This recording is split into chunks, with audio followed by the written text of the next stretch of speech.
News और express Tribune के मुताबिक आईएमएफ ने पाकिस्तान को 1.2 अरब डॉलर्स की किस्त जारी करने के लिए कुछ नई शराइत सामने रख दी है। इन शराइत के अंदर शुरुआती शराइत में तेल, गैस और बिजली के रेट्स बढ़ाना शामिल है। यानी ये साबित होता है कि आने वाले दिनों के अंदर आईएमएफ की मर्जी के मुताबिक दोबारा पाकिस्तान की आवाम के बिजली के, गैस के बिलों में भी इजाफा होगा और तेल के रेट्स में भी इजाफा किया जाएगा।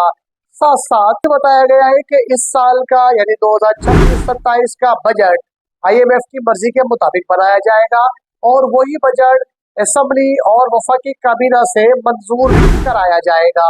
1.2 अरब डॉलर्स की किस्त के लिए पाकिस्तान को आईएमएफ की 11 शराइत को मानना भी पड़ेगा और मानने के बाद बजट भी उन्हीं के मुताबिक तरतीब देना पड़ेगा।